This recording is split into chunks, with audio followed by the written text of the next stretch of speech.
धुळे महापालिकेच्या वतीने आता वसुली मोहीम सुरू करण्यात आलेली आहे। गेल्या काही दिवसांपासून धुळे महापालिकेच्या मालमत्ताधारकांकडे जवळपास 100 कोटीची थकबाकी होती आणि आता ही थकबाकी न भरणाऱ्या जे काही मालमत्ताधारक आहेत त्यांच्या घरासमोर ढोल वाजवण्याचा आता महापालिकेने निर्णय घेतलेला आहे आणि महापालिकेच्या वतीने आता ढोल वाजवत या मालमत्ताधारकांकडे आता ही थकबाकी भरण्याचा आग्रह केला जात आहे। आपण बघू शकतो की जी काही महापालिकेची वसुलीची टीम आहे ही वसुलीची टीम आता वेगवेगळ्या ठिकाणी जाते आहे आणि अशा पद्धतीने ज्या मालमत्ताधारकांकडे मोठ्या प्रमाणात थकबाकी आहे अशा मालमत्ताधारकांच्या समोर ढोल वाजवून या ठिकाणी हे जागृत करत आहेत की आपण या ठिकाणी महापालिकेची थकबाकी भरावी, कारण जवळपास 100 कोटीची थकबाकी महापालिकेची विविध मालमत्ताधारकांकडे आहे आणि वारंवार नोटीस देऊन देखील हे मालमत्ताधारक या ठिकाणी मालमत्ता जर भरत नसतील तर अशा मालमत्ता कर न भरणाऱ्या नागरिकांच्या ठिकाणी घरी जाऊन ढोल वाजवत या ठिकाणी त्यांची जी घरं आहेत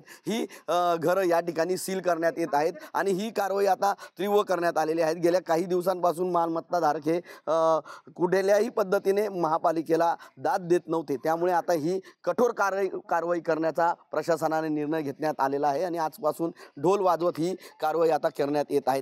त्यामुळे महापालिकेचे कर लवकरात लवकर भरावे असं आव्हान देखील आता महापालिकेच्या अधिकाऱ्यांनी केलं आहे। मनीष मासोळे, TV9 मराठी, धुळे।